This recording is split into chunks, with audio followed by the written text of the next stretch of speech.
Well, it's Shawners here. This video is just gonna detail how important the Twi'lek rebels are in this deck that I built. Why won't this thing go away? Fuck off. Okay.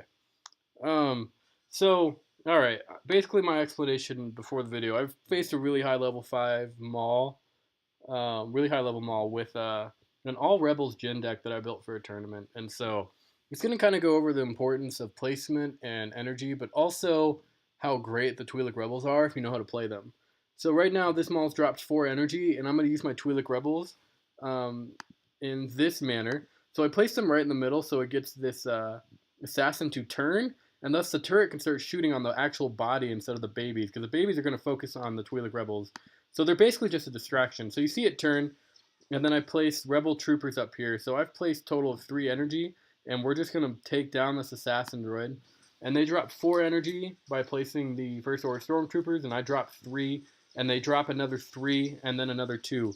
So they're sitting at 13 energy that they just wasted, and I've only used 6. I think that's the right math. Yeah.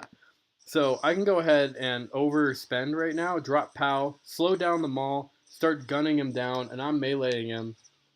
Um, and I think, this is a really good turn. They're going to bomb my push, but I died because of the bomber stun. But I'm not really worried.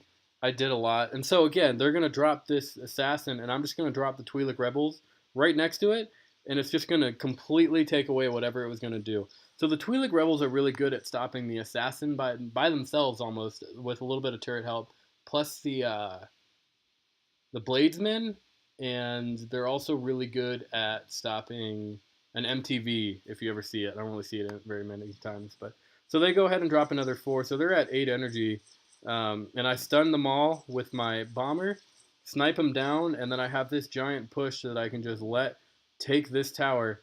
And look at the little Twi'lek rebels. They just come all the way up here and start assaulting that tower. But yeah, they're really good at tanking too. So what happens there is when the Twi'lek rebels get close to the tower starts shooting them and lets this back push keep going and living longer. So that's how I took that tower. It was actually a really important moment of the game. If I hadn't taken that tower, it might have been a little bit more difficult. So they go ahead and drop their unique down. I can go ahead and drop. So these guys are real good too. Thank you to Alicia Destiny for this. But the Rebel Honor Guards are really great at taking down the Assassin and the Spider Droid if you can drop them on them, basically. So the Maul is also missed with the TIE Fighter. So it just keeps overusing energy, 5 plus 2 plus 3 is 11, or is 10, and I just dropped 4 and then 2.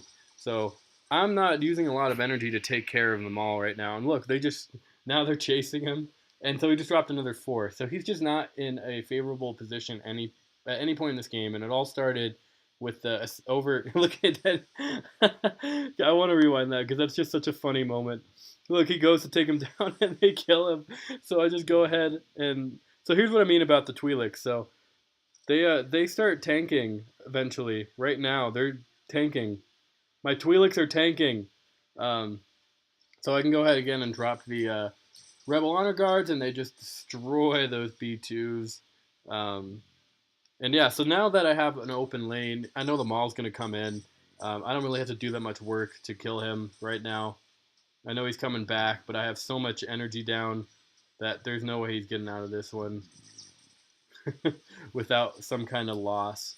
Um, so I go ahead and snipe this tower, and that's going to be essentially game. But yeah, the Maul did make it out. Actually, I'm sorry. I thought I sniped the Maul, but so yeah, you can see that the Rebel Honor Guards and the Twi'leks play a very important role, as well as having 2 AOE's with this bomber. And so I bomb them away, and then I can just go ahead and throw the Honor Guards up top up here and POW to start mowing things down. And this Maul ain't doing much after that. So yeah, that was just a cool game I had. I think that's the end of the game. I think I hold off for another 12 seconds. So, but yeah, just some key moments were definitely the Twi'lek Rebels and the Honor Guards. But the Twi'lek Rebels are really good at diverting a push. Just be careful. This Maul overplayed and was a little too pricey at the very beginning of the match. Um, but it still goes to show that they did a good job. If they would have placed a spider droid, I would have had to place the honor guards more efficiently. But, that's it. So may the force be with you, and use the Twi'lek rebels.